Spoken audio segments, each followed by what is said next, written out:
श्री गुसाई जी परम दयालवे नमः। श्री गुरुभ्यो नमः।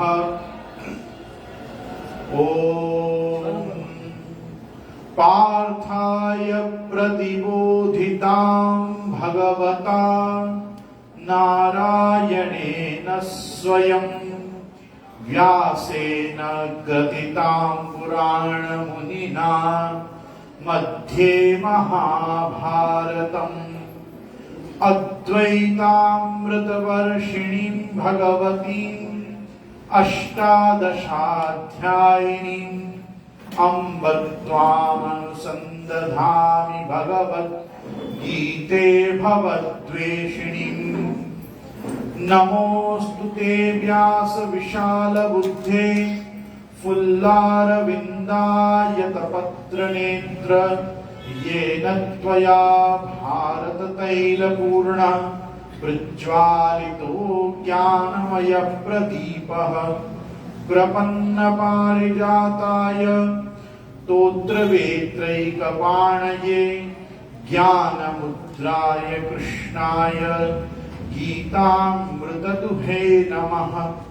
वसुदेवसुतं देवं कंसचाणूरमर्दनं देवकी परमानन्दं कृष्णं वन्दे जगद्गुरुम्। नत्वा श्रीवल्लभाचार्यान् पुष्टिमार्गोपदेशकान् विठ्ठलेशान् गुरून् स्तौमि बालकृष्ण मम प्रभुम्।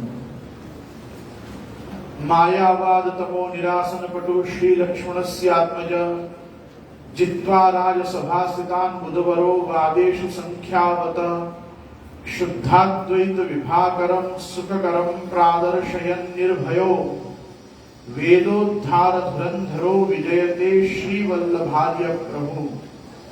न मंत्रेण तंत्रेण च ज्ञान सिद्धौ न वैकुंठ बुद्धिस्तु वैकुंठ लोके गतिर्विठ्ठलेशे मतिर्विठ्ठलेशे रतिर्विठ्ठलेशे सदा वै ममास्तु। श्री कृष्णाय नमः। श्री गुरुभ्यो नमः। उपस्थित समस्त प्रियजन वाल्लभीजन वैष्णव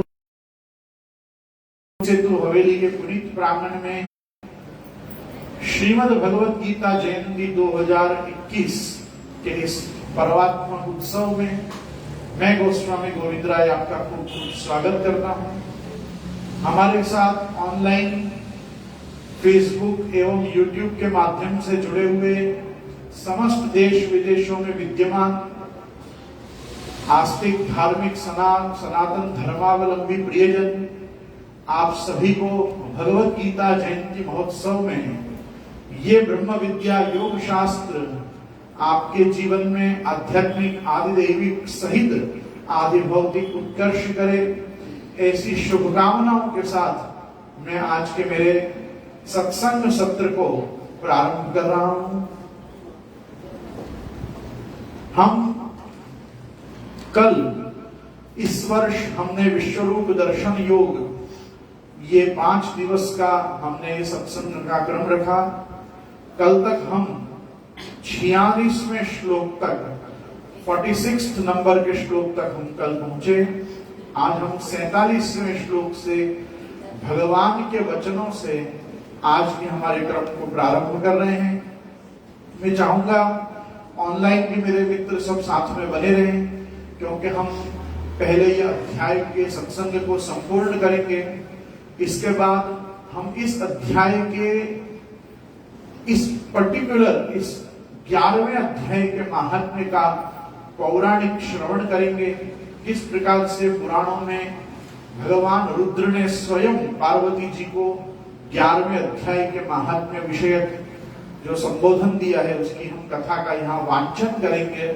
और साथ ही में आज भगवत गीता जयंती महोत्सव को मनाने के अर्थ में हम यहाँ पे सामगान के रूप में सस्वर अपन सब मिलकर गीता जी के 11वें, 12वें और 15वें अध्याय का यहाँ पे पाठ करेंगे। हम जिस अध्याय पे सत्संग कर रहे हैं गत 4 दिनों से, उसका पाठ भक्ति योग का पाठ और पुरुषोत्तम योग का पाठ, इस प्रकार से हम इन अध्यायों का पाठ्यक्रम करेंगे और इसी के साथ हम ये हमारे भगवत गीता जयंती महोत्सव के 5 दिवसीय हमारे इस सत्र को समापन की ओर ले जाएंगे। श्री महाप्रभु जी गोसाई जी की कृपा से ऑनलाइन सत्संग के साथ साथ कोरोना काल के जाने के बाद यहाँ पे भक्ति सेतु में ये पहला सत्र हो रहा है, जो जिसको हम ऑफलाइन भी कह सकते हैं। और इसमें श्री महाप्रभु जी की बहुत कृपा है कि ये हमारा सत्संग क्रम श्री गोसाई जी के बधाई बैठने के दिवसों में ही शुरू हुआ है। तो मैं ऐसा चाहूंगा कि हमारा यहाँ पे सत्संग का क्रम अविरत रूप से श्री गोसाई जी के उत्सव तक चलता रहे, इसलिए यहाँ नित्य व्याख्यान होगा। कल एक दिन हमारे भक्ति सेतु की पूरी कार्यकारिणी समिति की बैठक है और सब लोग पूज्य सरकार श्री के जन्मदिन जो आगामी 25 तारीख को यहाँ पे पोष कृष्ण छठ के दिन यहाँ मनाया जाएगा और उसके बाद पोष कृष्ण नवमी के दिन जो भक्तिवर्धिनी महासभा के सहित जो प्रभु चरण श्री गोसाई जी का उत्सव 2021 यहाँ पे मनने जा रहा है भक्ति सेतु में, उसके विषयक कल 5:30 से 6:30 एक हमारी समस्त कार्यकारिणी बैठक रहेंगी। इसलिए कल एक दिन यहाँ पे व्याख्यान जैसे 7 से 8 सत्संग होता है शयन आरती के बाद उसी क्रम में रखा जाएगा। बाकी परसों से गोसाई जी के उत्सव पर्यंत नित्य 5:30 से 7 यहाँ पे सत्संग का क्रम रहेगा। तो मैं खास चाहूंगा आप सब मेरे साथ जुड़े रहें और आइए आज हम श्री भगवान वाच से हमारे 47वें श्लोक से 11वें अध्याय का दर्शन करें। पहले हम 4 श्लोकों का पाठ साथ में करेंगे, ऐसे 3 श्लोकों का करेंगे क्योंकि चौथा श्लोक खुद संजय का है। तो हम पहले 3 श्लोकों के पाठ साथ में करते हैं। आइए। श्री भगवान वाच मया प्रसन्नेन तवार्जुनेदं रूपं परं दर्शितात्मयोगात् तेजोमयं विश्वमनन्तमाद्यं यन्मे त्वदन्येन दृष्टपूर्वं न वेदयज्ञाध्ययनैर्न दानैर्न च क्रियाभिर्न तपोभिरुग्रैः एवं रूपः शक्य अहं नृलोके दृष्टुं त्वदन्येन कुरु प्रवीर।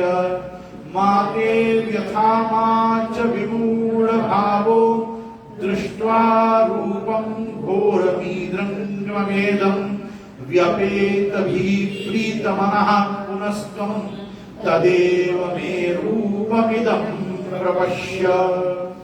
श्री भगवान आज्ञा कर रहे हैं, मया प्रसन्नेन तवार्जुनेन, हे अर्जुन मैं प्रसन्न होकर अपनी सामर्थ्य से मेरा यह अत्यंत श्रेष्ठ तेजस स्वरूप सबका आदि और अनंत विश्वरूप तुझे दिखाया है, जिसको तुम्हारे सिवाय पहले किसी ने नहीं देखा है।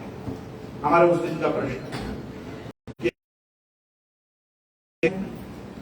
श्री यशोदा ने जिस ब्रह्मांड का दर्शन भगवान के मृत्तिका भक्षण लीला में प्रभु के मुख में किया, वो दर्शन भी इससे भिन्न है।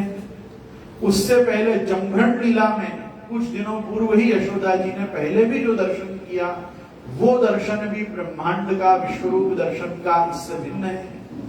उसके पहले भगवान ने तद वामनम रूपम अवर्धताद्भुतम हरेरनंतस्य गुणत्रयात्मकम भूगम दिशौद्यो विवरा पयोदय, इस प्रकार से बलि राजा को जो भगवान ने वामन से अपने त्रिविक्रम रूप में और त्रिविक्रम रूप के बाद जो विश्व रूप का दर्शन कराया, जैसा श्रीमद् भागवत के 8वें स्कंद में वर्णित है, वो रूप भी इस रूप से भिन्न है। इससे पहले प्रलय काल का दर्शन जो मार्कंडेय ऋषि को कराया, तब भी भगवान ने अपने बालमुकुंद स्वरूप से लेके अपने वैराग्य को तो भगवान ने वहां भी दर्शाया।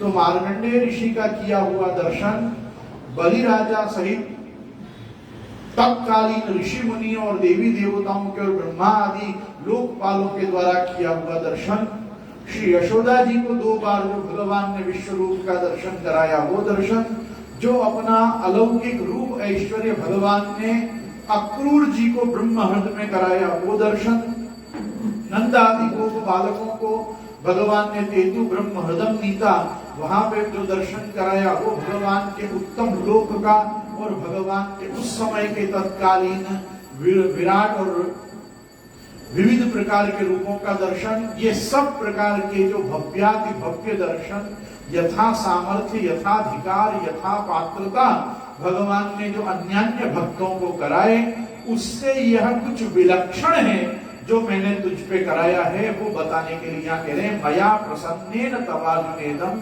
रूपम परम दर्शित मात्म योगा। ये मैंने मेरी इच्छा मेरी माया मेरे सामर्थ्य से ही मैंने तुझे कराया है। तेजोमय विश्व अनंत माध्यम, ये मेरा विश्व रूप जो है ये तेजोमय है, ये अनंत है, ये आदि है। जन्मे तदन्येन न दृष्ट पूर्वम, और तुझसे पहले इस प्रकार से किसी ने भी नहीं देखा है। स्पेशल एपिसोड फॉर यू, ये टेलीकास्ट केवल तुम्हारे लिए किया गया है, ऐसा भगवान यहाँ कह रहे हैं। और आत्मयोगा मतलब तुमने अपने सामर्थ्य अपनी दृष्टि से तो देखा नहीं, इसको देखने की दृष्टि भी तो मैंने ही तुमको दी। तो भगवान ने इस प्रकार से आज्ञा करके बताया क्यों नहीं किया, तुझसे पहले वालों ने क्यों नहीं किया इस प्रकार का मेरा दर्शन, किया मैंने किसी को क्यों नहीं कराया। अच्छा देखो, इसके अलावा भी हम देख सकते हैं कि भगवान जब कंस की रंगशाला में प्रवेश करते हैं तब भी जो ऋषि मुनियों में एक को तो विराट के दर्शन हुए ही हैं। किनको विराट के दर्शन हुए? मल्लानाम अश्रेन्द्रनाम दरवरा श्रीनाम स्वरो मूर्तिनाम गोपानाम सजनो सताम विदुषाम शास्त्रासु मित्रेषु मृत्युर्भोजपतिर विराट विदुषाम। उस समय पे विराट के रूप में भी भगवान ने दर्शन तो रंगशाला में प्रवेश करते लोगों को भी कराया। वहां पे कुछ टीकाकार उसको विदुषाम, कुछ लोग अविदुषाम, इस प्रकार से 2 अर्थ करते हैं। दोनों ही अर्थों में कह सकते हैं कि भगवान के विराट रूप का दर्शन तो कंस की रंगशाला में कंस वध करने के लिए कुवलयापीड़ नाम के हाथी का वध करके जब भगवान हलधर ऐसे बलभद्र जी के साथ रंगशाला में प्रवेश करते हैं तो तत्वम परम योगी नाम, जैसे योगी जनों को परम तत्व के रूप में प्रभु का दर्शन हुआ, वैसे जो विद्वान लोग थे जो भगवान के आदि अंत और मध्य का दर्शन शास्त्रगम्य होके शास्त्रीय लभ्य होके कर रहे थे, उनको तो वहां भी हुआ था, लेकिन वो भी इससे भिन्न है।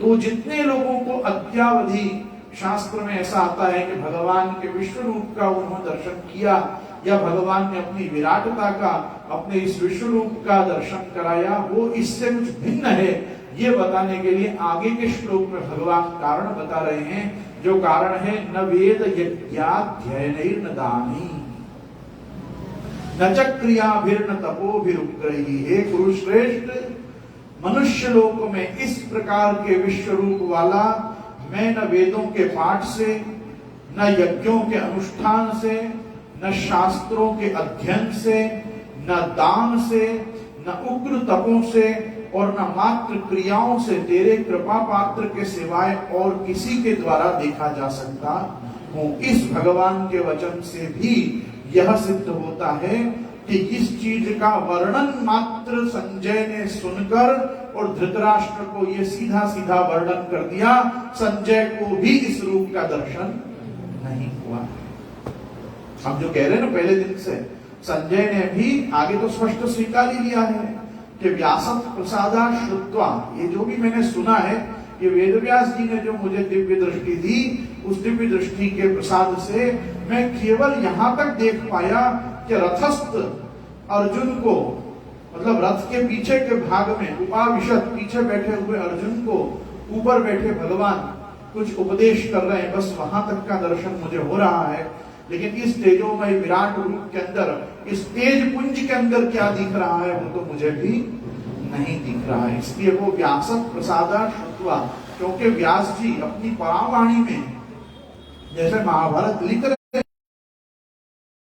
भगवान कह रहे हैं वेद यज्ञ अध्ययन, अध्ययन मतलब स्वाध्याय, अध्ययन मतलब स्वाध्याय, कोई प्रकार के दान क्रिया, क्रिया मतलब निष्काम कर्म करके भी कोई व्यक्ति मेरे इस रूप को नहीं देख सकता।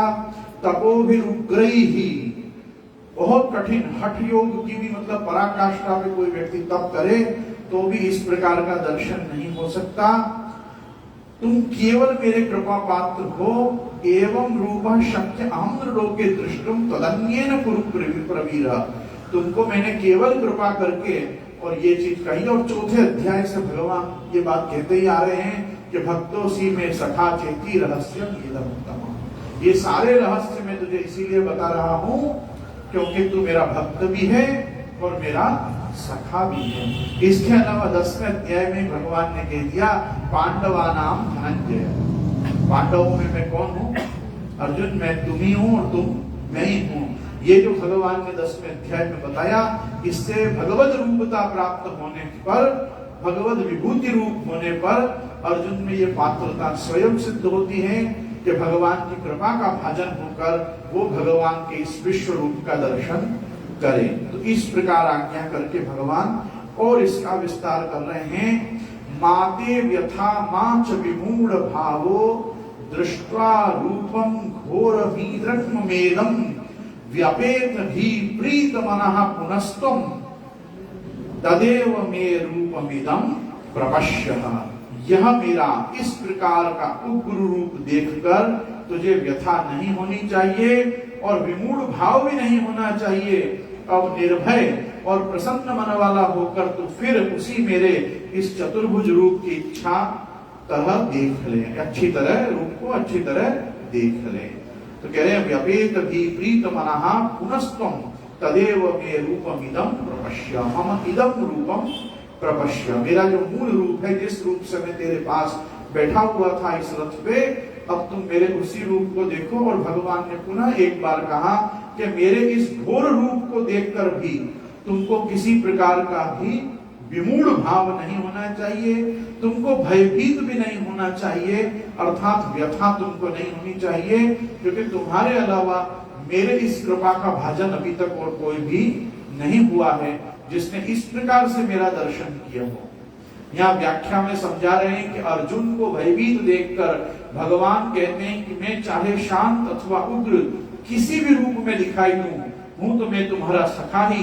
तुम डर गए तो यह तुम्हारी मूर्ता है, जो कुछ दिख रहा है वह सब मेरी लीला है, इसमें डरने की क्या बात है। हमें जो संसार दिखता है वो भगवान का विराट रूप नहीं है, कारण कि विराट रूप तो दिव्य और अविनाशी है, पर दिखने वाला संसार भौतिक और नाशवान है। जैसे हमें भौतिक वृंदावन तो दिखता है पर उसके भीतर का दिव्य वृंदावन नहीं दिखता, ऐसे ही हमें भौतिक विश्व तो दिखता है पर उसके भीतर की दिव्यता का, विश्व के विराट रूप का अनुभव नहीं होता। ऐसा दिखने में कारण सुख भोग की इच्छा, भोगेच्छा का कारण जड़ता, भौतिकता, मलिनता दिखती है। यदि भोग इच्छा को लेकर संसार में आकर्षण न हो तो सब कुछ चिन्मय और विराट रूप ही प्रतीत हो। भगवान इस अध्याय में अपने इस रूप प्रदर्शन के बाद उनको अपना सौम्य रूप दिखाते हैं और इस सौम्य रूप को संजय अब पुनश्च यहाँ पे एडमिट कर रहे हैं। जैसे संजय ने प्रारंभ किया था कि किस प्रकार से भगवान ने अपना ये विराट रूप दिखाना शुरू किया है धृतराष्ट्र को, वैसे ही अब धृतराष्ट्र को बता रहे हैं कि इस प्रकार से कृष्णार्जुन संवाद होने के बाद प्रभु ने अपने इस महान रूप का, इस अनंत आदि विश्व रूप का संवरण किस प्रकार से किया। आइए हम 2 श्लोक पहले वाचें, फिर दोनों श्लोकों के बाद हम इसका व्याख्यान देखेंगे। संजय उवाच इत्युर्जुनं वासुदेवस्तथोक्त्वा स्वकं रूपं दर्शयामास भूय आश्वासयामास च भीतमेनं भूत्वा पुनः सौम्यवपुर्महात्मा। अर्जुन उवाच दृष्ट्वेदं मानुषं रूपं तव सौम्यं जनार्दन इदानीम् अस्मि संवृत्तः सचेतः प्रकृतिं गतः। संजय कह रहे हैं वासुदेव भगवान ने अर्जुन से ऐसा कहकर फिर उसी प्रकार से अपना रूप देव रूप दिखाया और महात्मा श्री कृष्ण ने पुनः सौम्य रूप होकर इस भयभीत अर्जुन को आश्वासन दिया। यहाँ पे अर्जुन उवाच में कह रहे हैं, हे जनार्दन, आपके इस सौम्य मनुष्य रूप को देखकर मैं इस समय स्थिर चित्त हो गया हूं और अपनी स्वाभाविक स्थिति को प्राप्त हो गया। ये हमने उस दिन भी नक्की किया था कि ये अर्जुन उवाच मतलब 51 नंबर के श्लोक पर जाके अर्जुन की दिव्य दृष्टि का पुनश्च लोप हो जाता है, वो दिव्य दृष्टि भी अंतर ध्यान हो जाती है, क्योंकि यहाँ पे वो दो शब्दों को बोलता है, एक सचेतः और एक प्रकृतिम गतः। ऐसा नहीं था कि वो अभी तक अचेत था, अभी तक जो उसकी चेतना थी, समय उसकी स्थिति किस प्रकार की है, तो दृष्टवेदम मानुषम रूपम, अभी तक भगवान के अतिमानुषी रूप, ऐसा नहीं कि अमानुषी रूप को देखा था। कैसा देखा था? अतिमानुषी रूप को देखा था, है ना। हम जिसको कहते हैं ना सुप्रा नेचुरल, सुपर नेचुरल, सुप्रा रैशनल, सुपर नेचुरल है, सुप्रा रैशनल रूप को उसने अभी तक अनुभव किया भगवत कृपा से। तब वो दृष्टवेदम मानुषम रूपम और तब सौम्यम जनार्दन, यहाँ सौम्य शब्द का प्रयोग उसने किया है क्योंकि कुछ देर पहले महाउग्र भयंकर काल रूप का दर्शन कर चुका था, तो इसलिए अब वो कह रहा है मैंने आपके पुनश्च सौम्य रूप का दर्शन किया। हम कृष्ण का तो सौम्य चित्र ही देखते हैं, कृष्ण का, रामचंद्र जी का कभी किसी ने उग्र चित्र देखा ही नहीं होगा। किसी भी परिस्थिति में राम और कृष्ण के जो मुखारविंद हैं वो हमेशा सहजस्मित है। हमारे महाप्रभु जी का मुखारविंद कैसा है? सहजस्मित। सहजस्मित मतलब एक छोटी सी स्माइल सर्वदा मुखारविंद पे बनी रहती है। तो रामकृष्ण के मुखारविंद पे कभी आपको उग्रता, व्यग्रता, उद्विग्नता ये सब का दर्शन नहीं होता। तो भगवान का जो मुखारविंद है वो सर्वदा सौम्य है, समझे ना। यहाँ सौम्य शब्द का प्रयोग केवल इसलिए मानना चाहिए क्योंकि भगवान ने अपने काल स्वरूप का भी दर्शन कराया है। उसके बाद पुनः उस वैराग्य का आपने यूं समझो संवरण करके अपने पुनश्च चतुर्भुज रूप में आप अर्जुन के समक्ष प्रकट हो गए हैं। इसलिए यहाँ कह रहे हैं कि सतव सौम्यम जनार्दन। यहाँ जनार्दन शब्द का प्रयोग बहुत उपयुक्त है। जन की आरती, जन की ताप, इसका दमन करने के लिए जो पदार्थ हैं वही जनार्दन होते हैं। भगवान ने इस त्रिलोकी का भार जो असुर राजाओं के और आसुरी वृत्ति वाले लोगों के भार से बहुत बढ़ गया था, उसका हरण करने के लिए हरिर हरति पापानि दुष्ट चित्तैरपि सदा भगवान ने अवतार ग्रहण किया। भगवान ये कृष्ण राम के रूप में आप पधारे, बलराम जी और श्री कृष्ण जी के रूप में, और आपने इन दोनों रूपों से पृथ्वी का भार हल्का किया, अर्थात अपने जनार्दन रूप को भगवान ने स्थिर किया। हम इस चीज का वर्णन तो जन्म के 8.5 श्लोक में भी पढ़ते हैं। निशीते तमुद्भूते जायमाने जनार्दने देवक्याम विष्णु रूपिण्याम विष्णु सर्वगुहाशय आविरासी। तो जो भगवान का आविर्भाव है वो जनार्दन रूप से है। जनार्दन शब्द की टीका में भी संकर्षण व्यूह का प्रागट्य श्री महाप्रभु जी ने बताया है। यहाँ पे भी भगवान संकर्षण व्यूह में स्थित होकर ही आप भगवान वासुदेव संपूर्ण भगवत गीता का उपदेश करके अर्जुन के शोक मोह और अज्ञान का नाश करके उसको अपनी विमल अविचल भक्ति प्रदान करने के लिए ये ब्रह्म विद्या योग शास्त्र को यहाँ प्रकट कर रहे हैं। द्विभुज मनुष्य रूप, कृष्ण चतुर्भुज विष्णु रूप और सहस्त्रभुज विराट, तीनों एक ही समग्र भगवान के रूप हैं। ये चीज को बताकर अब भगवान अगले 4 श्लोकों में इस पूरे अध्याय को संपूर्ण कर रहे हैं। हम भी ये 4 श्लोक का दर्शन करके इस अध्याय की इतिश्री की ओर जाएंगे। इसलिए हम पहले 4 श्लोकों का पाठ करेंगे और इसकी पुष्पिका का भी पाठ कर लेंगे साथ में, ताकि हम फिर उस हद तक पहुंच सके। आओ। श्री भगवान वाच सुदुर्दर्शमिदं रूपं दृष्टवानसि यन्मम देवा अप्यस्य रूपस्य नित्यं दर्शनकाङ्क्षिणः नाहं वेदैर्न तपसा न दानेन न चेज्जया शक्य एवं विधो द्रष्टुं दृष्टवानसि मां यथा भक्त्या त्वनन्यया शक्य अहमेवं विधोऽर्जुन ज्ञातुं द्रष्टुं च तत्त्वेन प्रवेष्टुं च परन्तप मत्कर्म कृन्मत्परमो मद्भक्तः संगवर्जितः निर्वैरः सर्वभूतेषु मामेति पाण्डवः। ओम तत्सदिति श्रीमद्भगवद्गीतासु उपनिषत्सु ब्रह्म विद्यायां योगशास्त्रे श्रीकृष्णार्जुन संवादे विश्वरूप दर्शन योगो नाम एकादशोऽध्यायः। श्री भगवान आज्ञा कर रहे हैं, मेरा यह जो चतुर्भुज रूप तुमने देखा है इसके दर्शन अत्यंत दुर्लभ हैं। देवता भी इस रूप को देखने के लिए नित्य ललायित रहते हैं। मैं तो कहूंगा ये केवल चतुर्भुज नहीं, भगवान ने पूरे विराट रूप के लिए कहा है कि सुदूरदर्शम इदम रूपम। सुदूरदर्श हमने परसों भी देखा था, एक होता है दूरदर्श। दूरदर्श मतलब जिसको देखना कठिन हो, लेकिन यहां भगवान ने आगे सुशब्द का प्रयोग किया है, सुदूरदर्श। सुदूरदर्श मतलब भले देखने में ये बहुत कठिन है, लेकिन जब दिखता है तो बड़ा सुंदर दिखता है।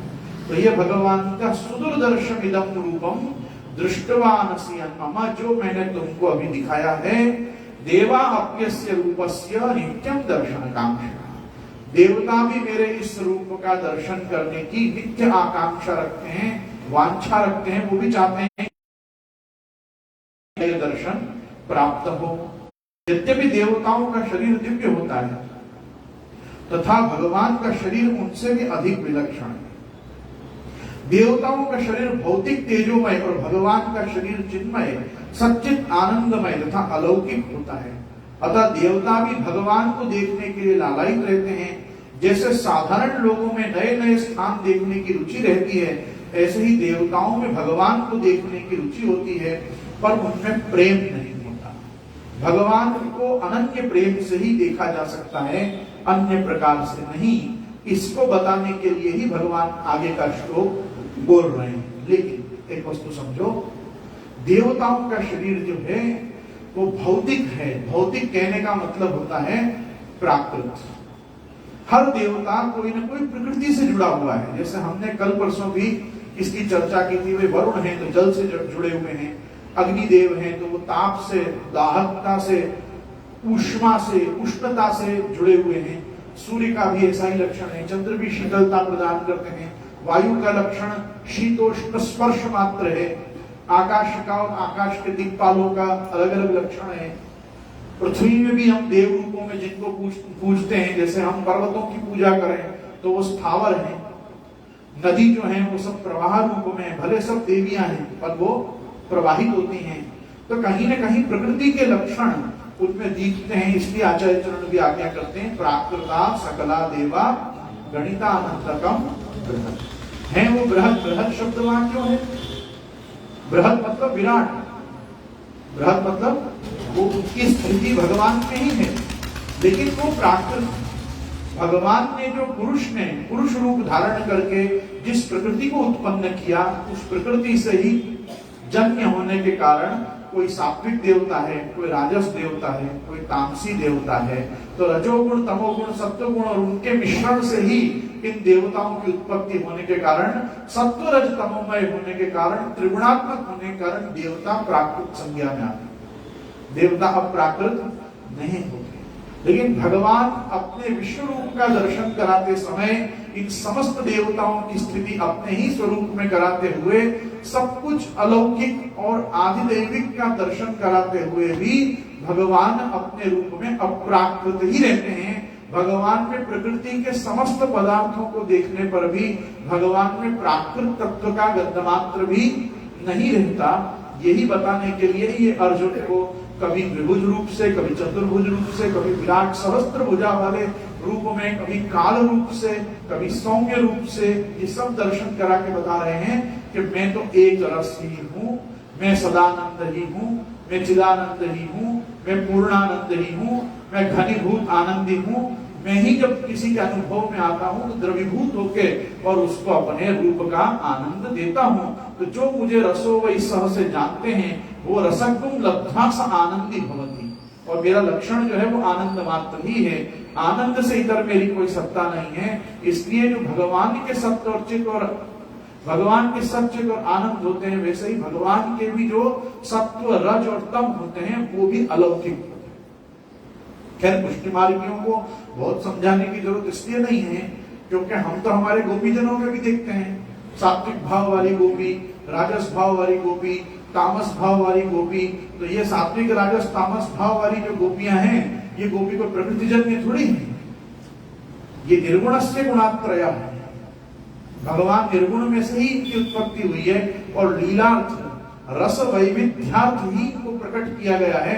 इसी प्रकार का रस वैविध्य अपने श्रेयंग में किस प्रकार से विराज रहा है, अपने रूप में किस प्रकार से विराज रहा है, इसका अर्जुन को अनुभव कराने के लिए ही भगवान ने सच्चित और आनंद में जो भी कुछ आता है, सत्व रज तम में जो भी कुछ आता है, पुष्टि प्रवाह मर्यादा में जो भी कुछ आता है, वो सब पदार्थों का आदि भौतिक आध्यात्मिक आदि दैविक विभाग करके निर्गुण दृष्टि प्रदान करके और अर्जुन को दर्शन करा दिया।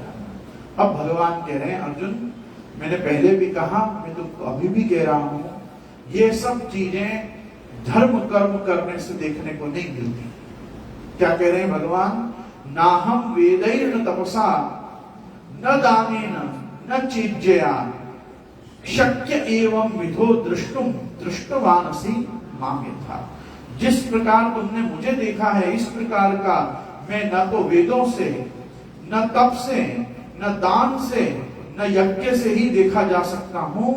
भक्त्या त्वनन्यया शक्य अहम एवं विधोर्जुना ज्ञातुम दृष्टुम च तत्वेन प्रवेशुम च परंतु हे शत्रुतापन अर्जुन, इस प्रकार मैं केवल अनन्य भक्ति से ही तत्व से जानने में और साकार रूप से देखने में तथा प्रवेश करने में शक्य है। यहां दो वस्तु को देखना बहुत जरूरी है। एक 53वें श्लोक में और 54वें श्लोक में। 53वें श्लोक में भगवान आज्ञा कर रहे हैं शक्य एवं विधो दृष्टुम दृष्टवानसि माम यथा। मुझे इस रूप में देखना ऊपर कहे हुए कार्यों से संभव नहीं है। अर्थात वेद, तप, दान और ईज्जा, ईज्जा के दो अर्थ होते हैं। एक अर्थ होता है पूजा और एक अर्थ होता है सेवा।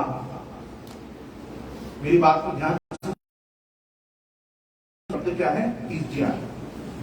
शब्द का अर्थ होता है पूजन करना या यूं कहो प्रेम से किसी की सेवा करना। अपने यहाँ लोगों को प्रश्न होता है, 18 वर्षों सेवा करी शू मड़्यू है? तो हमारा उत्तर होता है सेवा मड़ी। शू मड़ी? कोई पूछा सेवा करके क्या मिला? सेवा का फल सेवा ही होता है। भक्त्या संज्ञातया भक्त्या, भक्ति का फल भक्ति होता है। भगवत भक्तों ने प्रभु की भक्ति करी, प्रभु ने दर्शन दिए, प्रभु ने कहा क्या चाहिए?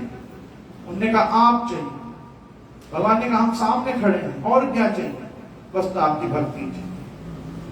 भक्तों ने और कुछ भी नहीं मांगा। वरन यहां भगवान वही बता रहे हैं, वेद, तप, दान, पूजा और अर्हण सेवा, कुछ भी करने से तुमको जो प्राप्त होगा ना, वो वैदिक फल ही होगा। क्योंकि ये सब प्रकार कहां दिए हुए हैं? वेद में दिए हुए हैं। वैदिक कर्म कांड, वैदिक ज्ञान कांड, वैदिक उपासना कांड, ये कांड त्रयात्मक वेद है।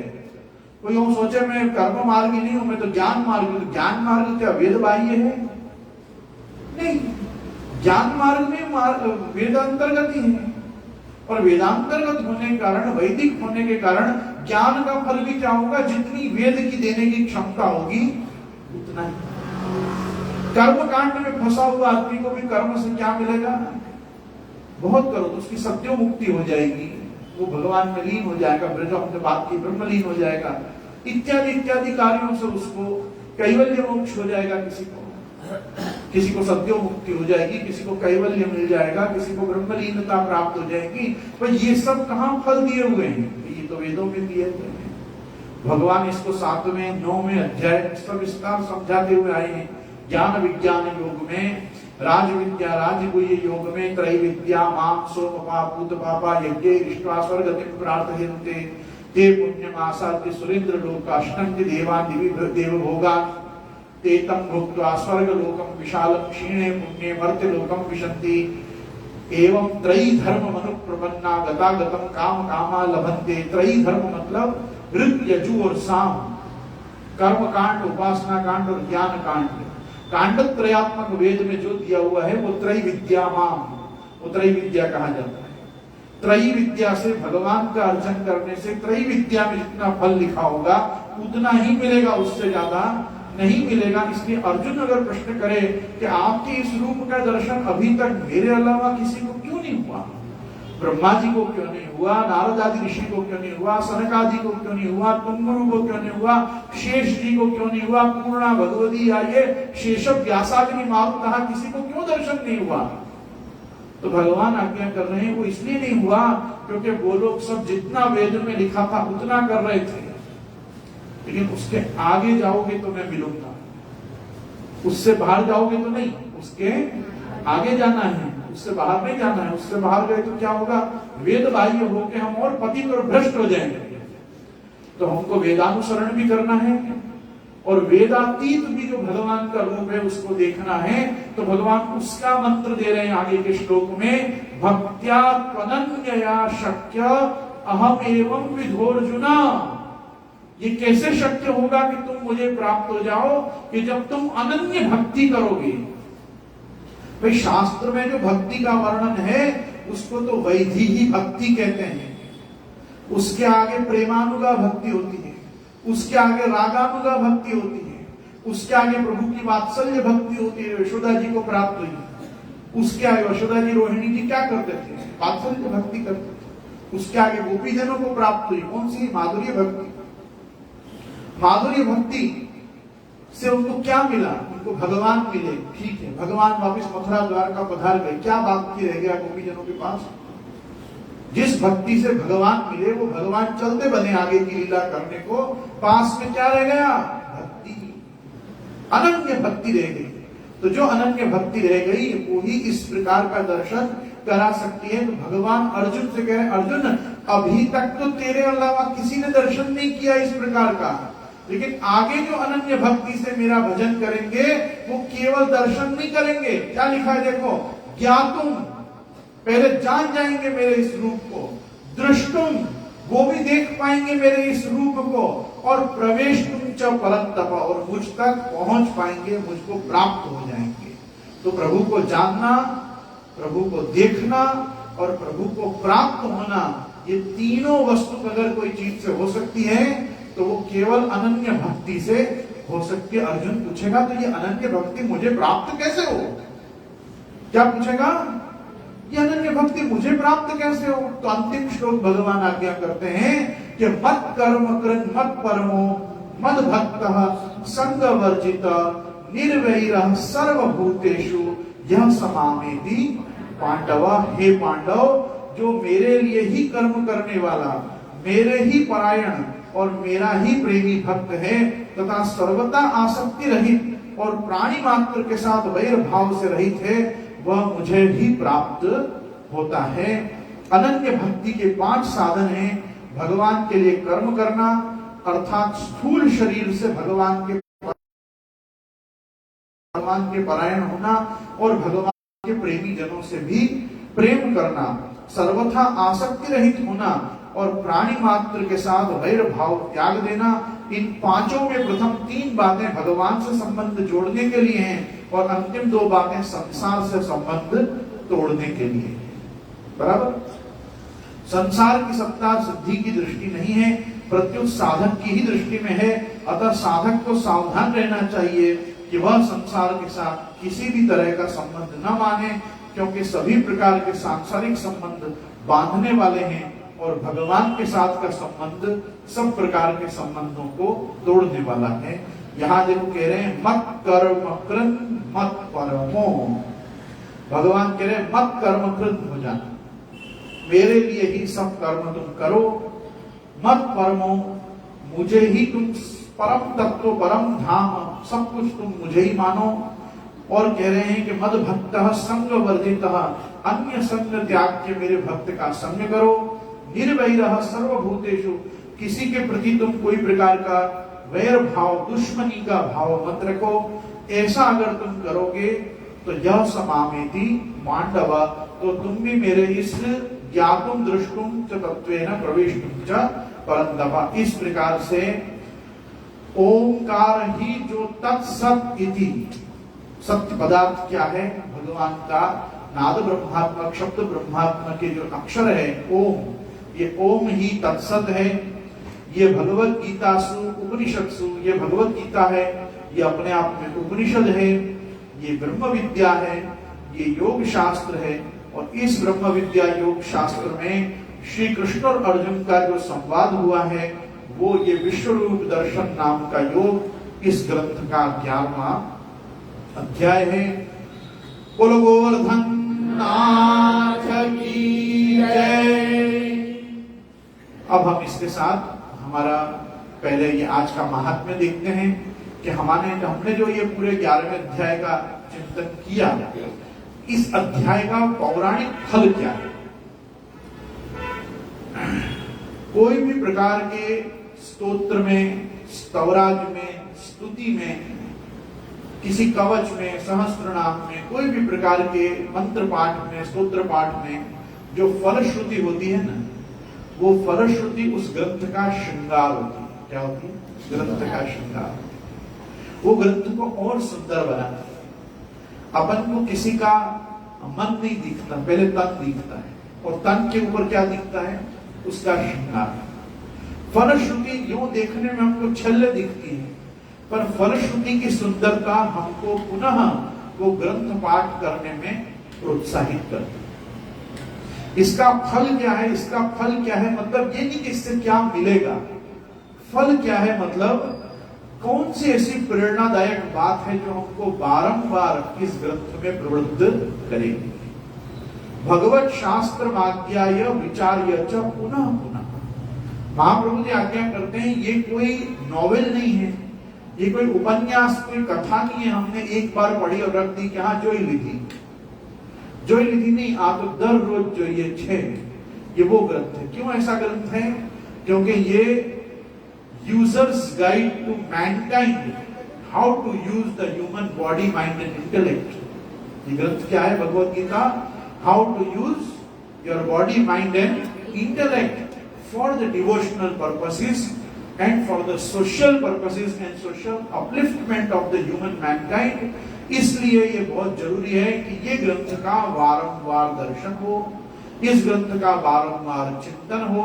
जैसा वेदों ने हमको कहा है आत्मा रेवा द्रष्टव्य श्रोतव्य मंतव्य निधिध्यासितव्य, तो वैसे इसका द्रष्टव्य इस ग्रंथ को देखना चाहिए, श्रोतव्य इसको सुनना चाहिए, मंतव्य इस पे चिंतन करना चाहिए, और निधिध्यासन मतलब इसका ध्यान करना चाहिए कि हमने जो पढ़ा इसको हम हमारे उपयोग में कैसे लाएं। लोग पढ़ते तो बहुत कुछ है, जीवन में बहुत सी बातें, बहुत अच्छी बातें लोग जानते हैं, लेकिन उन जानकारी को अपने जीवनचर्या में ढालने की कला को सीखना ही शास्त्र का अभ्यास करना है। शास्त्राभ्यास का मतलब ये नहीं होता है कि हम रोज उसको बैठ के घोंकें, पढ़ें, याद कर लें और हमको वो कंठस्थ या हृदयगत मात्र हो जाए। उसमें वर्णित और विवेचित जो सिद्धांत हैं वो हमारे जीवन में आए, इसके लिए हमको शास्त्र की शरण में जाना चाहिए। हमारा जीवन शास्त्रीय होना चाहिए। इसलिए मैं खास लोगों से आग्रह करूंगा कि जैसे तत्श्रवण प्रपठन विचारण पर्व के हम श्रीमद् भागवत जी का दर्शन करते हैं, वैसा ही विशेष करके पुष्टि मार्गियों को भगवत गीता की उपेक्षा के चरित्र से भरा जाना चाहिए और इसको भी श्रीमद् भागवत वत जान के इसका भी प्राक चिंतन करना चाहिए, जिससे भागवत जी में जब कथा के साथ ये दृष्टांत के साथ सिद्धांत का हम वर्णन सुने तो गीता रूपी सूत्रों का बारंबार हमको चिंतन हो कि हाँ, ये अलौकिक दिव्य आदि दैविक अप्राकृत सूत्रों को भगवद वाणी, ब्रह्म विद्या, योग शास्त्र, कृष्णार्जुन के महात्म्य की कथा पढ़ें। इसमें कथा दी हुई है, ये कथा मैं भी आप लोगों के साथ पहली बार ही देख रहा हूं, पढ़ रहा हूं। शिवाल कृष्ण लाल की जय। ये भगवान रुद्र पार्वती जी को ये कथा सुना रहे हैं।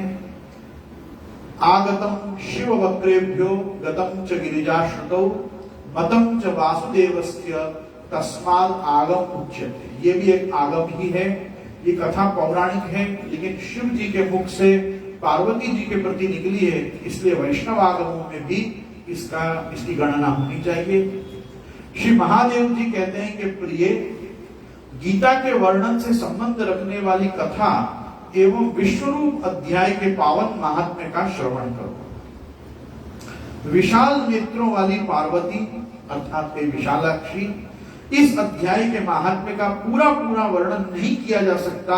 इसके संबंध में सहस्त्रों कथाएं हैं, उनमें से एक यहाँ पे मैं तुम्हें कह सुनाता हूं।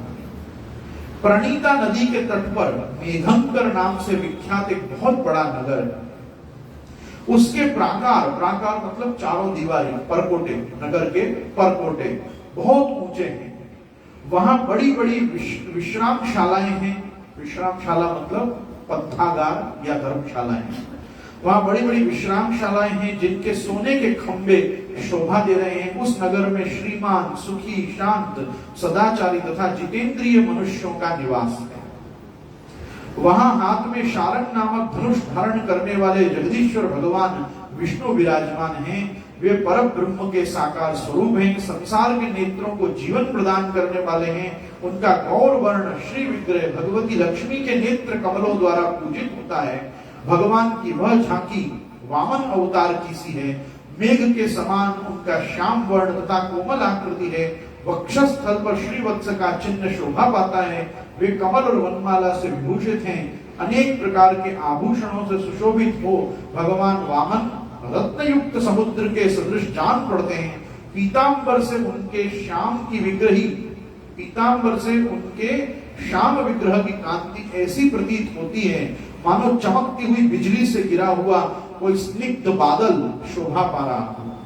उन भगवान वामन का दर्शन करके जीव जन्म एवं संसार के बंधन से मुक्त हो जाता है। उस नगर में मेखला नामक एक महान तीर्थ है जिसमें स्नान करके मनुष्य शाश्वत वैकुंठ धाम को प्राप्त हो जाता है। मेखला नाम की वहां पे पुष्करणी है, वहां पे कुंड है, एक हृद है, एक सरोवर है जिसका नाम मेखला है उस नगर में।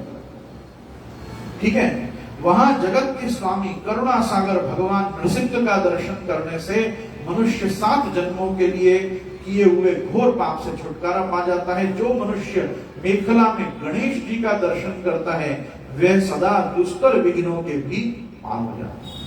वहां रामचंद्र जी के रूप में धनुष लिए हुए शारंग प्राणी भगवान लक्ष्मी नारायण विद्यमान है। वहां वामन जी का मंदिर है, वहां नरसिंह जी का मंदिर है। सरोवर के समीप वहां गणेश जी का मंदिर है। और वो मेखला नामक तीर्थ अपने आप में भी इतना पुण्यदायी सरोवर है कि उसमें स्नान करते आदमी को वैकुंठ की प्राप्ति हो जाती है। ऐसा पूरा नगर का यहाँ वर्णन कर रहे हैं और बता रहे हैं कि ये मेखला में जो गणेश जी विराजते हैं वहीं घाट पे उनका दर्शन करने से दुस्तर विघ्नों को भी जीव पार कर जाता है। उसी मेघंकर नगर में कोई श्रेष्ठ ब्राह्मण थे जो ब्रह्मचर्य परायण, ममता और अहंकार सहित वेद शास्त्रों में प्रवीण, जितेंद्रिय तथा भगवान वासुदेव के शरणागत थे। उनका नाम सुनंद था। वहां एक सुनंद नाम के ब्राह्मण रहते थे। प्रिय, वे शारंग धनुष धारण करने वाले भगवान के पास गीता के 11वें अध्याय विश्वरूप दर्शन योग का पाठ किया करते थे। वो जो लक्ष्मी नारायण के मंदिर में जहां पे शारंग नाम का धनुष धारण किए हुए शारंग पाणी भगवान लक्ष्मी जी के साथ विराजते थे, उस मंदिर के समीप या उस मंदिर के प्राकार में बैठ के ये सुनंद नाम के ब्राह्मण भगवत गीता के 11वें अध्याय का पाठ किया करते थे। वाह, उस अध्याय के प्रभाव से उन्हें ब्रह्म ज्ञान की प्राप्ति हो गई थी।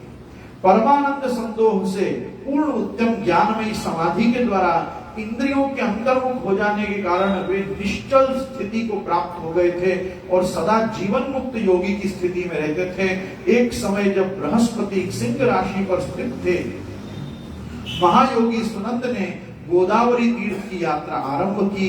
वे क्रमशः विरज तीर्थ, तारा तीर्थ, कपिला संगम, अष्ट तीर्थ, कपिला द्वार, नृसिंहवन, अंबिकापुरी तथा करस्थानपुर आदि क्षेत्रों में स्नान और दर्शन करते हुए विवाह मंडप नामक नगर में आए।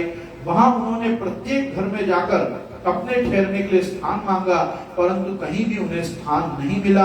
अंत में गांव के मुखिया ने उन्हें एक बहुत बड़ी धर्मशाला दिखा दी। ब्राह्मण ने साथियों सहित उसके भीतर जाकर रात में निवास किया।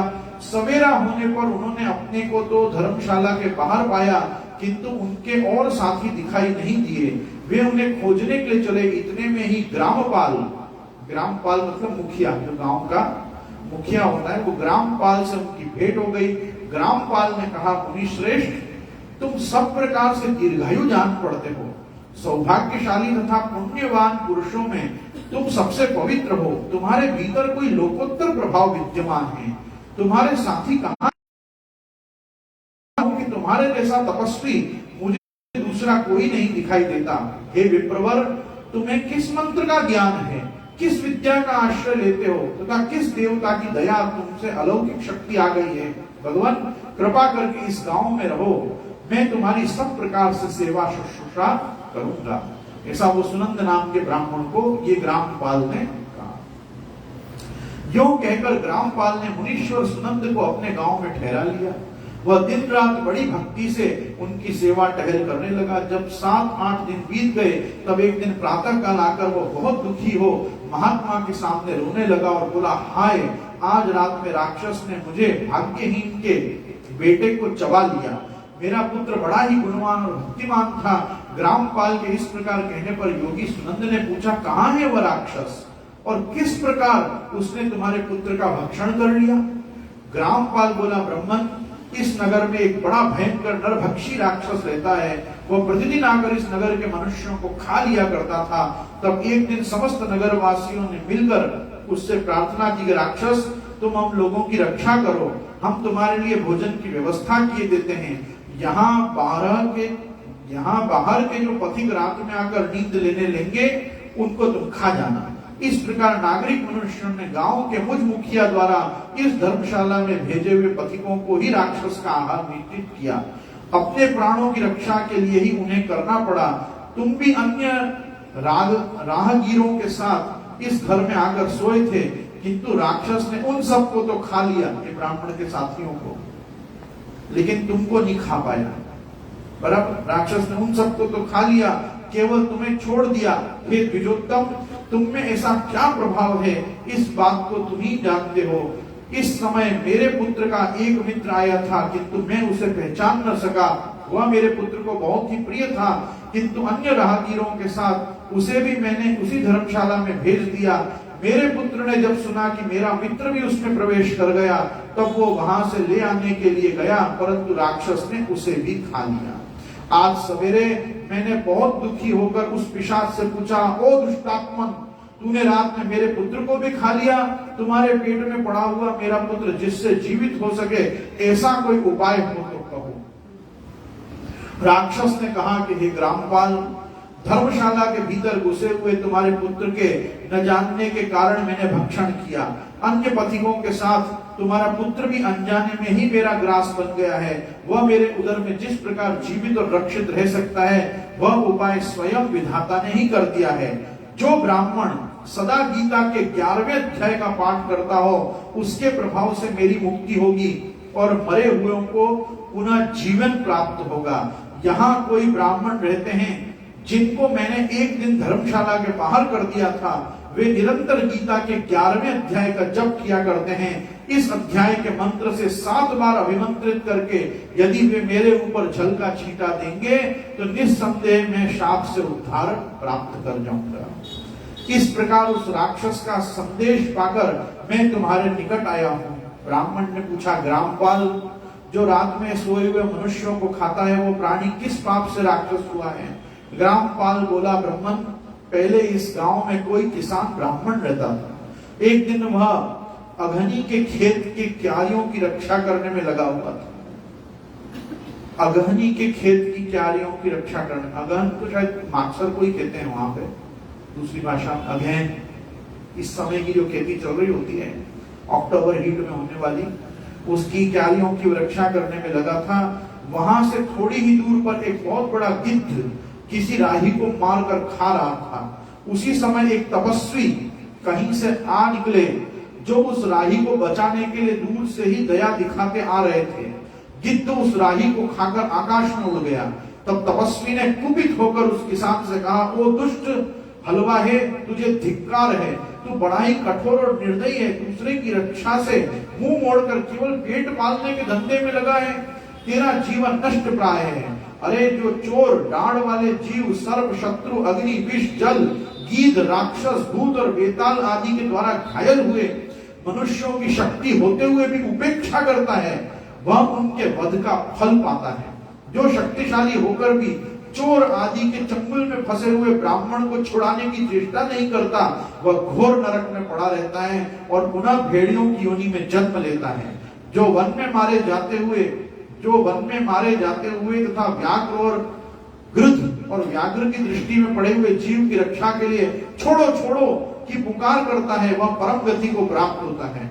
जो मनुष्य गौओं की रक्षा के लिए व्याघ्र, भील तथा दुष्ट राजाओं के हाथ से मारे जाते हैं, वे भगवान विष्णु के उस परम पद को जाते हैं जो योगियों के लिए भी दुर्लभ है। सहस्त्र अश्वमेध और 100 वाजपेयी यज्ञ मिलकर शरणागत की रक्षा के 16वीं कला के बराबर भी नहीं कर सकते।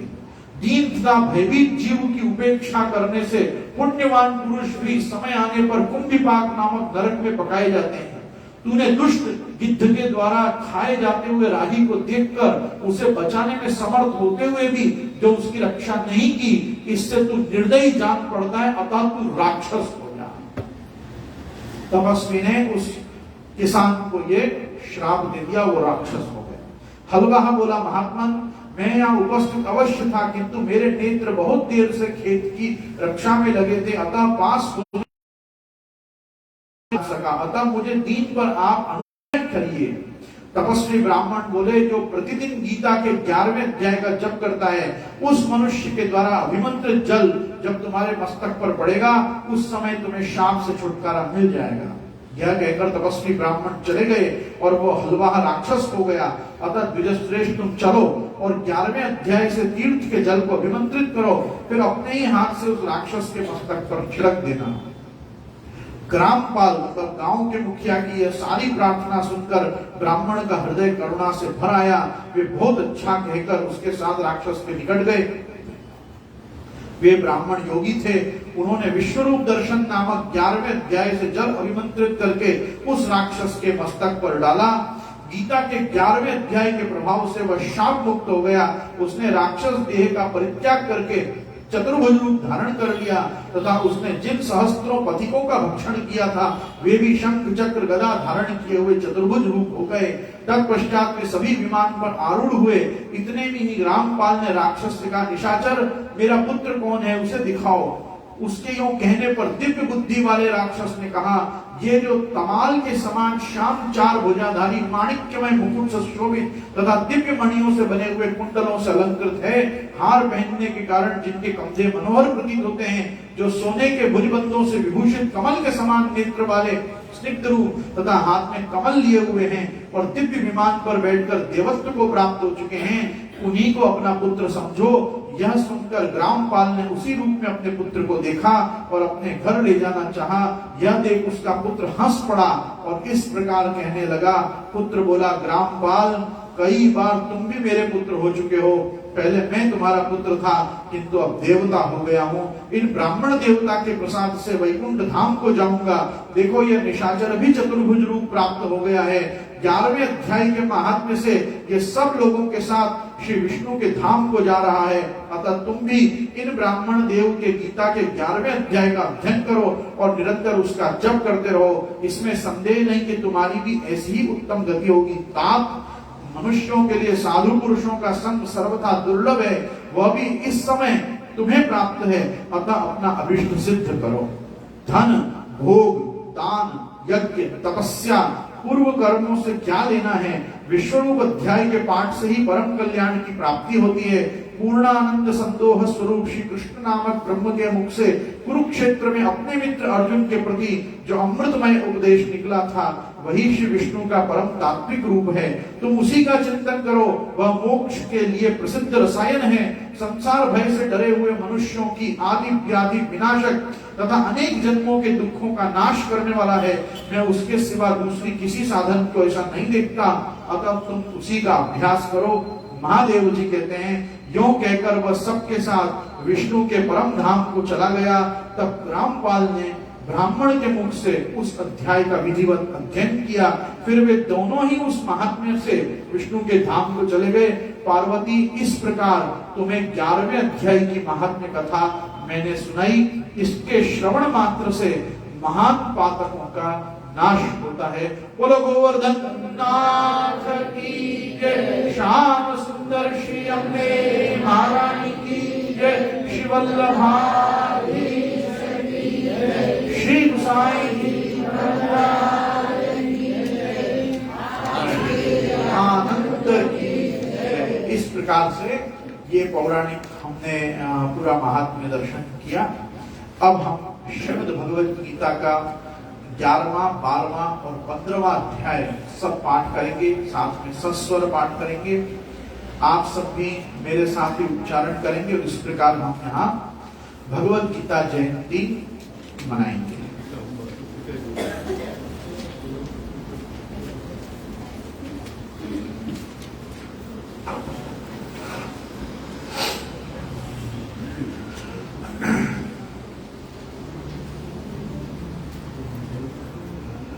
श्री कृष्णाय नमः।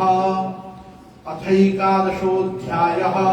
अर्जुन उवाच मदनुग्रहाय परमं गुह्यमध्यात्मसंगितं यत्त्वयोक्तं वचस्तेन मोहोऽयं विगतो मम भवाप्ययो हि भूतानां श्रुतौ विस्तरशो मया त्वत्तः कमलपत्राक्ष माहात्म्यमपि चाव्ययम् एवमेतद्यथा तत्त्वम् आत्मानं परमेश्वर द्रष्टुमिच्छामि ते रूपम् ऐश्वरं पुरुषोत्तम मन्यसे यदि तच्छक्यं मया दृष्टमिति प्रभो योगेश्वरो ततो मे त्वं दर्शयात्मानमव्ययम्।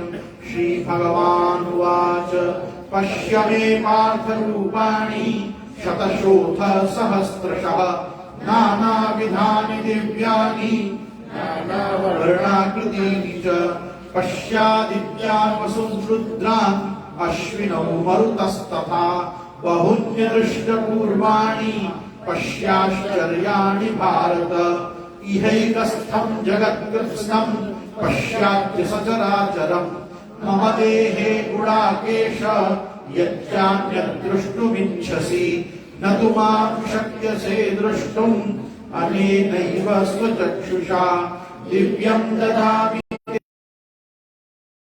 एवमुक्त्वा ततो राजन् महायोगेश्वरो हरिः दर्शयामास पार्थाय परमं रूपमैश्वरम् अनेकवक्त्रनयनम् अनेकाद्भुतदर्शनम् अनेकदिव्याभरणम् दिव्यानेकोद्यतायुधम् दिव्यमाल्याम्बरधरम् दिव्यगन्धानुलेपनम् सर्वाश्चर्यमयम् देव अनन्तम् विश्वतोमुखम् दिवि सूर्यसहस्रस्य भवेद्युगपद्भ्या यदि भासदृशी सा स्यात् भासस्तस्य महात्मनः तत्रैकस्थं जगत्कृत्स्नं प्रविभक्तमनेकदा अपश्यदेव देवस्य शरीरे पाण्डवस्तदा ततः स विस्मयाविष्टो हृष्टरोमा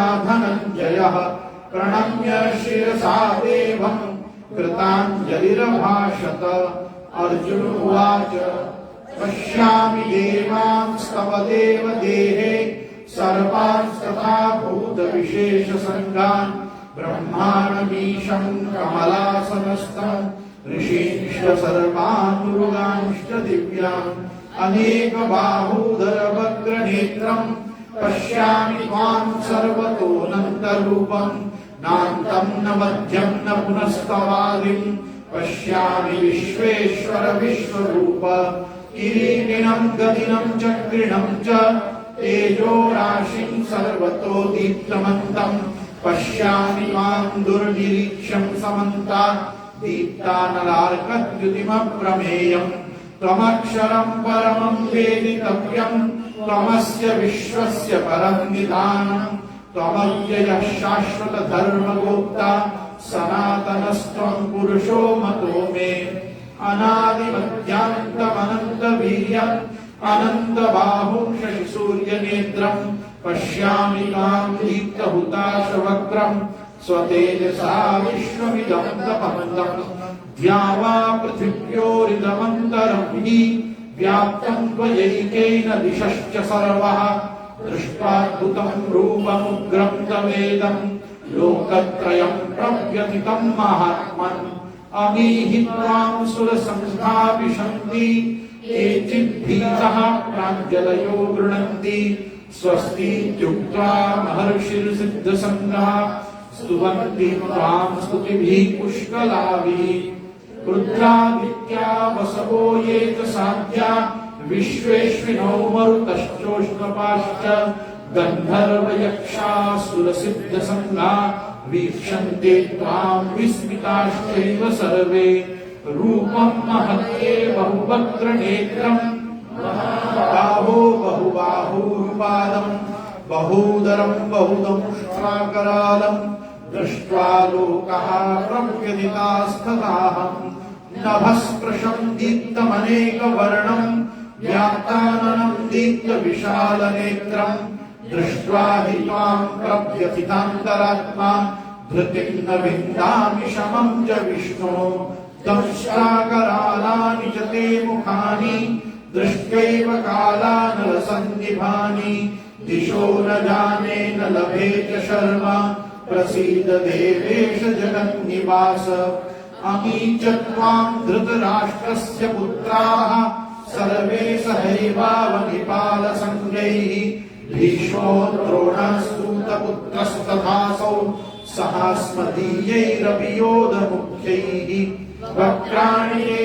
त्वरमाणा विशन्ति दंष्ट्राकरालानि भयानकानि केचिद्विलग्ना दशनान्तरेषु सन्दृश्यन्ते चूर्णितैरुत्तमाङ्गैः यथा नदीनां बहवोऽम्बुवेगः समुद्रमेवाभिमुखा द्रवन्ति तथा तवामि नरलोकवीरा विशन्ति वक्त्राण्यभिविज्ज्वलन्ति यथा प्रदीप्तं ज्वलनं पतङ्गा विशन्ति नाशाय समृद्धवेगः तथैव नाशाय विशन्ति लोकास्तवापि वक्त्राणि समृद्धवेगाः लेलीयसे ग्रसमानः समन्तान् लोकान् समग्रान् वदने ज्वलद्भिः तेजो विरापूर्य जगत्समग्रं भासस्तवोग्रः प्रतपन्ति विष्णो आख्याहि मे को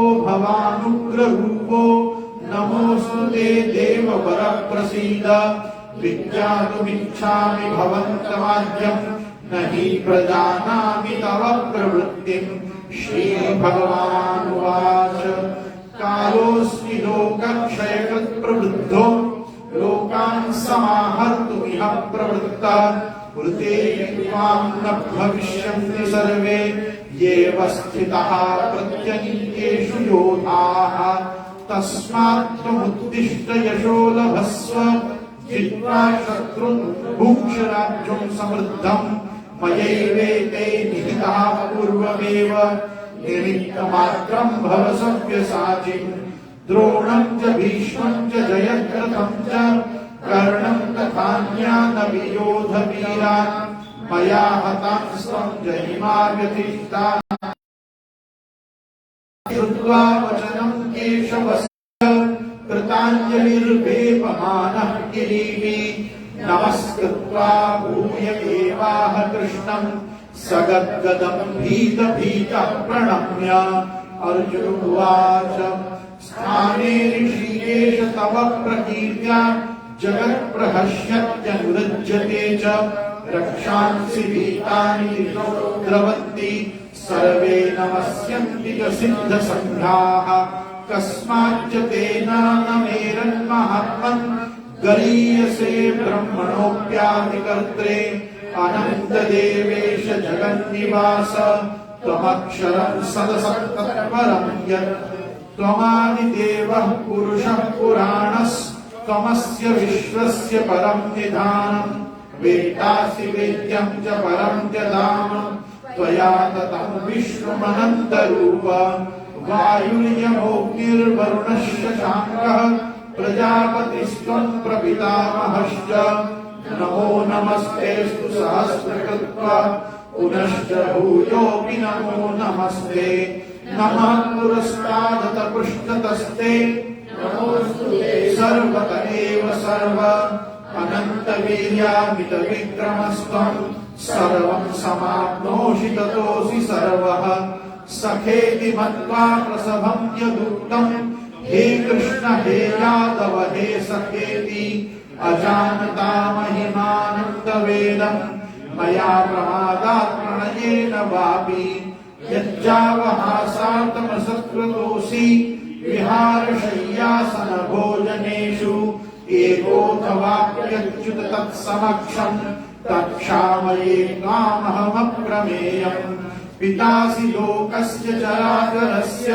त्वमस्य पूज्यश्च गुरुर्गरीयान् न तत्समोऽस्त्यभ्यधिकः कुतुन्यो लोकत्रयेभ्यः प्रतिमप्रभाव तस्मात् प्रणम्य प्रणिधाय कायं प्रसादये त्वामहमीशमीड्यम् पितेव पुत्रस्य सखेव सख्युः प्रियः प्रियायार्हसि देव सोढुम् अदृष्टपूर्वं वृषितोऽस्मि दृष्ट्वा भयेन च प्रव्यथितं मनो मे तदेव मे दर्शय देवरूपम् प्रसीद देवेश जगन्निवास किरीटिनं गदिनं चक्रहस्तमिच्छामि त्वां दृष्टमहं तथैव तेनैव रूपेण चतुर्भुजेन सहस्रबाहो भव विश्वमूर्ते श्रीभगवानुवाच मया प्रसन्नेन तवार्जुनेदं रूपं परं दर्शितमात्मयोगात्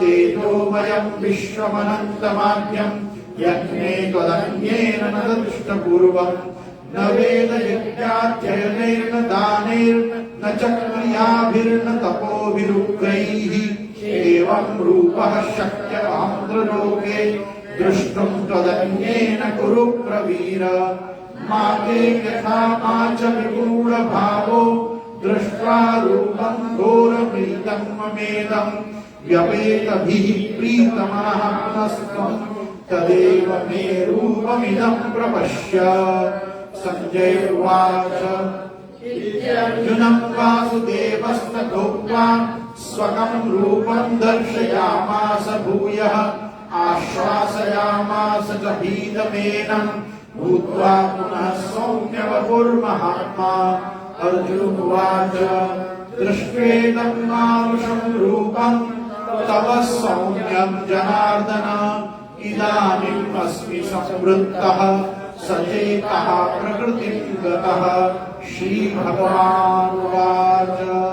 सुदुर्दर्शमिदं रूपं दृष्टवानसि यन्मम देवा अप्यस्य रूपस्य नित्यं दर्शनकाङ्क्षिणा नाहं वेदैर्न तपसा न दानेन न चिज्यया शक्य एवं विधो द्रष्टुं दृष्टवानसि मां यथा भक्त्या तदन्यया शक्य अहमेवं विधोऽर्जुन ज्ञातुं द्रष्टुं च तत्त्वेन प्रवेष्टुं च परन्तप मत्कर्म कृन्मत्परमो मद्भक्तः सङ्गवर्जितः निर्वेद सर्वभूतेषु यः स मामेति पाण्डव। ओम तत्सदिति श्रीमद्भगवद्गीतासु उपनिषत्सु ब्रह्म विद्यायां योगशास्त्रे श्रीकृष्णार्जुन संवादे विश्वरूप दर्शन योगो नाम एकादशोऽध्यायः।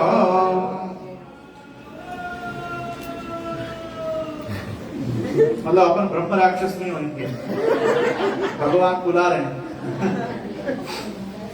अभी महात्म्य पढ़ा ना 12वें अध्याय। देखो एक बात समझो, ब्रह्म राक्षस कौन होता है मालूम है? साधारण भूत प्रेत पिशाच राक्षस हो ना, उनके आगे भगवान नाम लो तो भाग जाए। ब्रह्म राक्षस के आगे जितना लो उतना वो भी सामने जाए। अपन लोग सब है ना, वास्तव में ब्रह्म राक्षस टाइप के ही लोग होते हैं। आसुर भाव हृदय में से जाता नहीं है, और जितना बोलो उतना पाठ करते हैं। जितना कोई सामने पाठ करे अपन भी सामने। वो परम भगवती की परम भय किसी को आज तक पता नहीं चला कि वो किस चीज के अर्थ में, बराबर। अच्छा, पुराने जमाने में भी गजब बात, वैष्णव बालकन को आचार्य को पत्र लिखते तो नीचे लिखते दासानुदास, वो बाद में बंद करके लिखा दादा,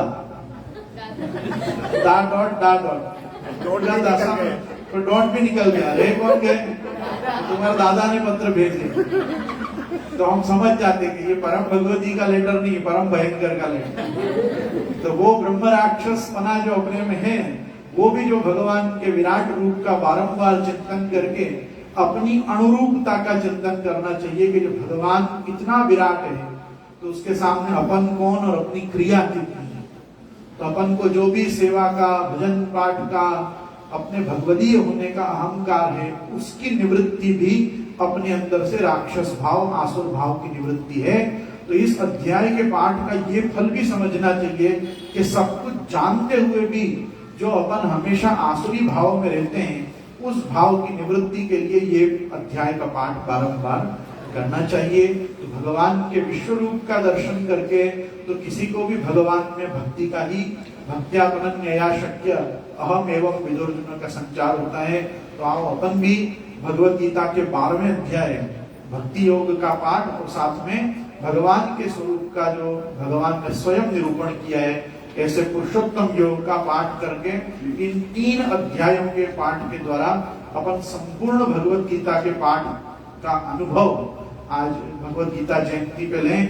प्रयास करेंगे कि अगले वर्ष अपन व्याख्यान और वचनामृत को एक दिन पहले ही पूरा करके और फिर भगवत गीता जयंती अपन पूरे भगवत गीता का यहाँ पे सस्वर पाठ किया करें। श्री महाप्रभु जी अपन पे ऐसी कृपा करें। अथ द्वादशोऽध्यायः अर्जुन उवाच। मेरा खास आग्रह है शांति से पाठ करें, छोटे छोटे अध्याय हम तो, और विसर्ग को थोड़ा भाव दें। 2 डॉट जहां दिखे वहां कम से कम विसर्ग पे ह का उच्चारण करें, ठीक है? तो थोड़ा उसको मिस ना करें, वो मिसप्रिंट से वहां नहीं दिया हुआ है। अथ द्वादशोऽध्यायः अर्जुन उवाच एवं सततयुक्ता ये भक्तास्त्वां पर्युपासते ये चाप्यक्षरमव्यक्तम् तेषां ते योगवित्तमः। श्रीभगवान् उवाच मय्यावेश्य मनो ये मां नित्ययुक्ता उपासते श्रद्धया परयोपेतास्ते मे युक्ततमः मताः। ये त्वक्षरमनिर्देश्यम् अव्यक्तं पर्युपासते सर्वत्र गमचिन्त्यं च कूटस्थमचलं ध्रुवम् सन्धियं नेत्रियग्रामं सर्वत्र समबुद्धयः ते प्राप्नुवन्ति मामेव सर्वभूतहिते रताः। क्लेशोऽधिकतरस्तेषाम् अव्यक्तासक्तचेतसाम् अव्यक्ता हि गतिर्दुःखम् देहवद्भिर्वाप्यते। ये तु सर्वाणि कर्माणि मयि सन्न्यस्य मत्परः अनन्येनैव योगेन मां ध्यायन्त उपासते तेषामहं समुद्धर्ता मृत्युसंसारसागरात् भवामी न चिरात् पार्थ मय्यावेशितचेतसाम् मय्येव मन आधत्स्व मयि बुद्धिं निवेशय निवसिष्यसि मय्येव तदा ऊर्ध्वं न संशयः अथ चित्तं समाधातुं न शक्नोषि मयि स्थिरम् अभ्यासयोगेन ततो मामिच्छाप्तुं धनञ्जय अभ्यासेऽप्य समर्थोऽसि मत्कर्मा परमो भव मदर्थमपि कर्माणि कुर्वन् सिद्धिमवाप्स्यसि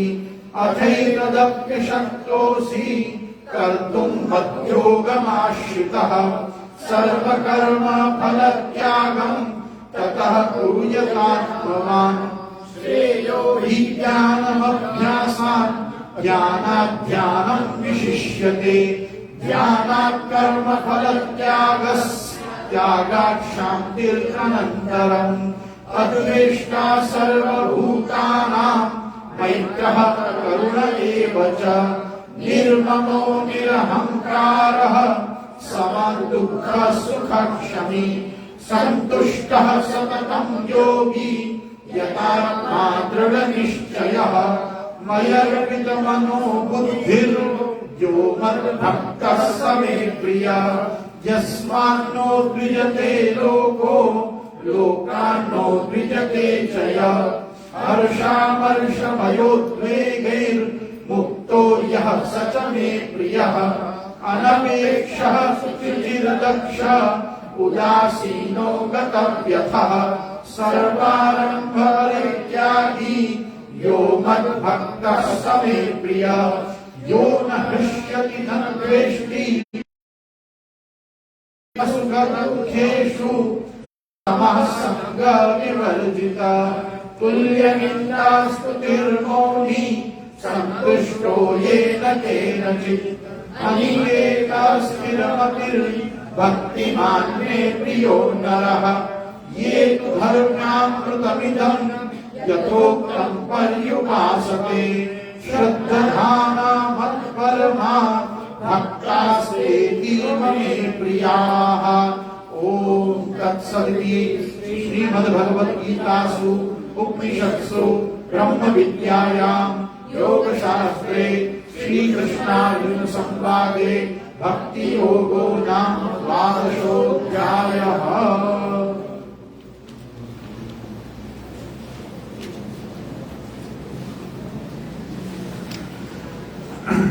श्री कृष्णाय नमः। अथ पंचदशोऽध्यायः। श्री भगवानुवाच ऊर्ध्वमूलमधःशाखम् अश्वत्थं प्राहुरव्ययम् छन्दांसि यस्य पर्णानि यस्तं वेद स वेदवित् अधश्चोर्ध्वं प्रसृतास्तस्य शाखा गुणप्रवृद्धा विषयप्रवालाः अधश्च मूलान्यनुसन्ततानि कर्मानुबन्धीनि मनुष्यलोके न रूपमस्येह तथोपलभ्यते नान्तो न चादिर्न च सम्प्रतिष्ठा अश्वत्थमेनं सुविरूढमूलम् असङ्गशस्त्रेण दृढेन चित्वा ततः पदं तत्परिमार्गितव्यम् यस्मिन् गता न निवर्तन्ति भूयः तमेव चाद्यं पुरुषं प्रपद्ये यतः प्रवृत्तिः प्रसृता पुराणी निर्माणमोहाविषसङ्गदोषा अध्यात्मनित्या विनिवृत्तकामाः द्वन्द्वैर्विमुक्ताः सुखदुःखसङ्गैर्गच्छन्त्यमूढः पदमव्ययं तत् न तद्भासयते सूर्यो न शशाङ्को न पावकः यद्गत्वा न निवर्तन्ते तद्धाम परमं मम ममैवांशो जीवलोके जीवभूतः सनातनः मनःषष्ठानीन्द्रियाणि प्रकृतिस्थानि कर्षति शरीरं यदवाप्नोति यच्चाप्युत्क्रामतीश्वरः गृहीत्वैतानि संयाति वायुर्गन्धानि वाशयात् श्रोत्रं चक्षुस्पर्शनं च रसनं घ्राणमेव च अधिष्ठाय मनश्चायं विषयानुपसेवते उत्क्रामन्तं स्थितं वापि भुञ्जानं वा गुणान्वितं विमूढानानुपश्यन्ति पश्यन्ति ज्ञानचक्षुषः यतन्तो योगिनश्चैनं पश्याम्यात्मनवस्थितं यतन्तोऽप्यकृतात्मानो नैनं पश्यन्त्यचेतसः यदादित्यगतं तेजो जगन्नाशयतेऽखिलं यच्चन्द्रमसि यच्चाग्नौ तत्तेजो विद्धि मामकम् गामाविश्य च भूतानि धारयाम्यहमोजसा उष्णामि चौषधिः सर्वः सोमो भूत्वा रसात्मकः अहं वैश्वानरो भूत्वा प्राणिनां देहमाश्रितः प्राणापानसमायुक्तः पचाम्यन्नं चतुर्विधम् सर्वस्य चाहं प्रतिसन्निविष्टो मत्तस्मृतिर्ज्ञानमपोहनं च वेदैश्च सर्वैरहमेव वेद्यो वेदान्तकृद्वेदविदेह चाहम् द्वाविमौ पुरुषो लोके क्षरश्चाक्षर एव च क्षरः सर्वाणि भूतानि कूटस्थोऽक्षर उच्यते उत्तमः पुरुषस्त्वन्यः परमात्मेत्युदाहृत यो लोकत्रयमाविश्य बिभर्गव्यय ईश्वरः यस्माक्षरमतीतोऽहम् अक्षरादपि चोत्तमः अतोऽस्मि लोके वेदे च प्रथितः पुरुषोत्तमः यो मामेव सम्मूढो जानाति पुरुषोत्तमम् स सर्वविद् भजति माम् सर्वभावेन भारत इति गुह्यतमं शास्त्रम् इदमुक्तं मया नघ एतत् बुद्ध्वा बुद्धिमान् स्यात् कृतकृत्यश्च भारत। ओम तत्सदिति श्रीमद्भगवद्गीतासु उपनिषत्सु ब्रह्म विद्यायां योगशास्त्रे श्रीकृष्णार्जुन संवादे पुरुषोत्तम योगो नाम पंचदशोऽध्यायः। नमोऽस्तु ते व्यास विशाल बुद्धे फुल्लारविन्दायत पत्रनेत्र येन त्वया भारत तैलपूर्णा प्रज्वालितो ज्ञानमय प्रदीप चिन्ता स्वीयानां तान् निजाचारान् प्रणमामि मुहुर्मुहुर् यदनुग्रहतो जन्तुः सर्वदुःखादिगो भवेत् तमहं सर्वदा वन्दे श्रीमद्वल्लभनन्दनम् अज्ञानतिमिरान्धस्य ज्ञानाञ्जनशलाकया चक्षुरुन्मीलितं येन तस्मै श्रीगुरुवे नमः। दृढैन चरणनकेरो भरोसो दृढैन चरणनकेरो श्रीवल्लभ नखचन्द्रजटाभिन सयुगमाजतेरो भरोसो दृढैन चरणनकेरो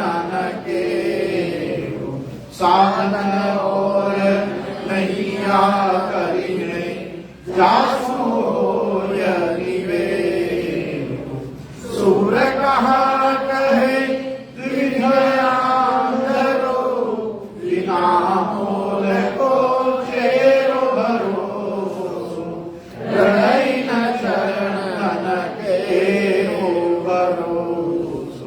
गोवर्धन नाथ की जय। श्याम सुंदर श्री हमने महारानी की जय। शिवधीश की जय।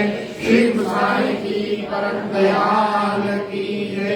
आज के आनंद की जय। सबको